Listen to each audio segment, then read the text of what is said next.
penalized his governor for even the slightest incursion against the freedoms of the people. And religious tolerance was not the only reason the Muslims were welcomed.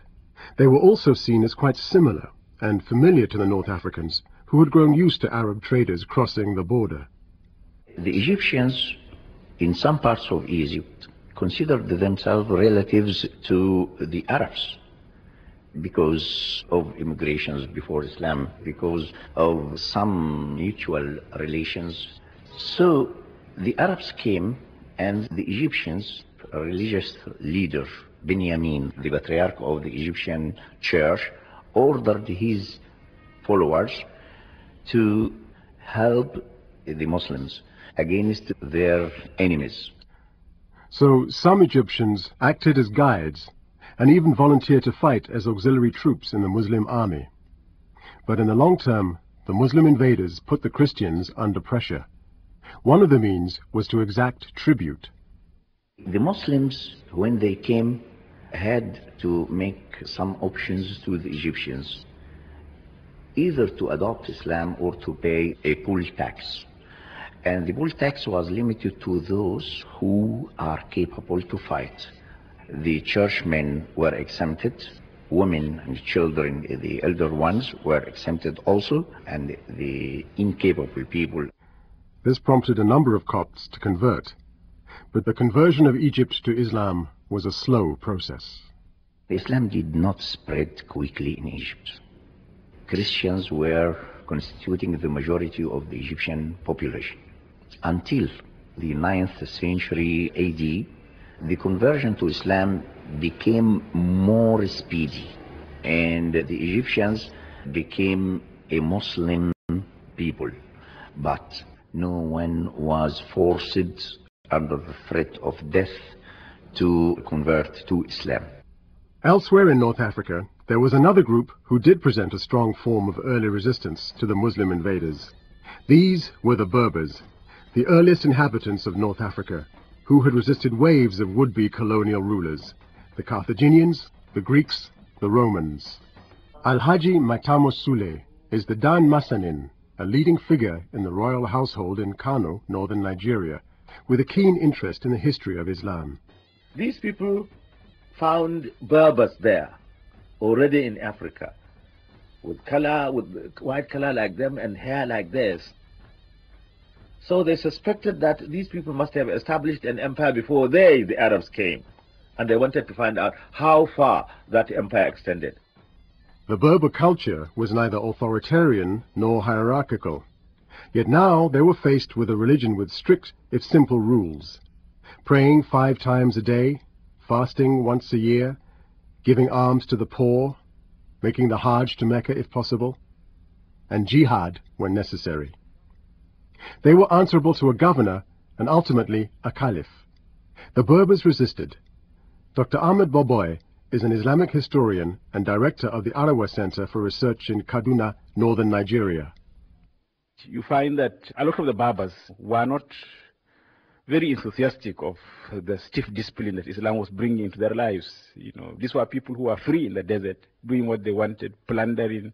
And you had these continuous conflicts with the hinterland, trying to assert its independence. So it didn't matter who were there in the towns. It would be the Romans, the Muslims, whatever.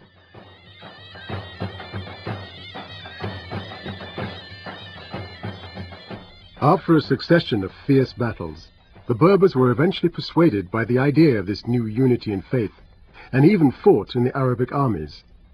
By 711, they were to play a major role in the Islamic ascendancy in Europe, providing many soldiers for the Arab-Muslim invasion of Spain.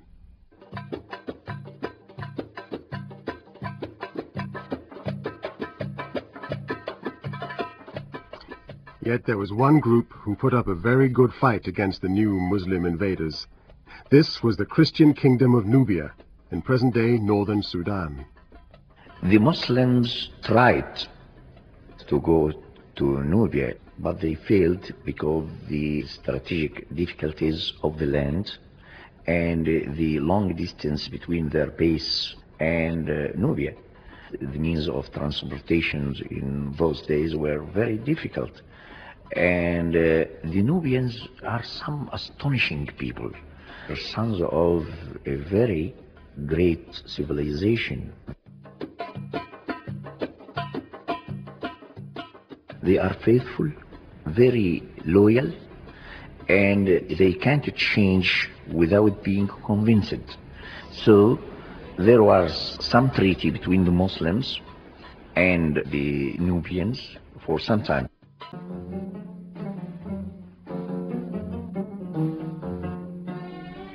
By the 8th century, traders from Persia, Yemen and other Arab areas came regularly to the East African coast. And because of the climate, they were forced to stay for many months at a time. Professor Mohammed Haidar from Mombasa in Kenya is an expert on Swahili and Islamic culture and how the two became fused. The Indian Ocean is a very peculiar ocean. In this area, there is the regularity of the monsoon winds blowing regularly for 6 months of the year. This meant we had a constant applying between various parts of the Indian Ocean, back and forth every year. With this came the absorption of Arabs, of people from the subcontinent. All these bloods got fused, converging into the Swahili in the name of religion.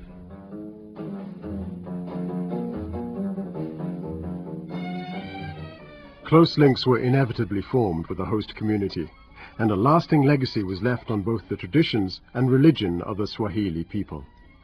When Islam came, many people of the Indian Ocean who had themselves become Muslims found a natural home in the East African areas which were occupied by the Swahili. Now they could intermarry on the same basis. They could now mingle culturally because of the deep influence of Islam as a unifying force between different racial peoples. By the 9th century, the Islamic presence was also being felt in West Africa. Like the east coast of the continent, trade was the vehicle on which Islam arrived. Allahu Akbar. Allahu Akbar. Ashhadu an la ilaha illallah. A call to prayer from a muezzin in Timbuktu, northern Mali, one of the earliest places in West Africa to be heavily influenced by Islam.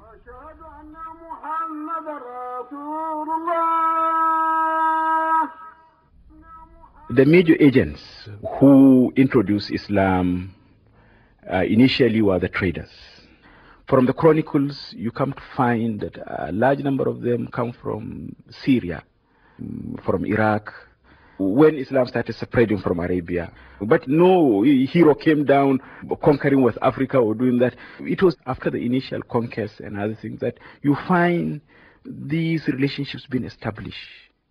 Though these traders, who came to buy gold and salt in exchange for their goods, were well received by the rulers, the bulk of their converts came from local traders. We also had our own local merchants who interacted with them. And these also, interestingly, became the first group of Muslims. The Beulah are a very good example. These were the specialized group of merchants who accepted Islam at a very early age and also played a very fundamental role in the spread of Islam. They were moving, isn't it, different parts of the West African sub-region. Originally, you find them within the old Ghana and Mali kingdoms. Indeed, evidence of one of the earliest mosques built in the region can be found in the town of Djenné in present-day Mali. This was a town which was to be a central part of the Mali and Songhai empires, which took prominence in West Africa between the 13th and 16th centuries. Yet the old mosque in Djenné, made out of mud, is even older, as local guides are keen to relate. Here you have the mosque in Djenné.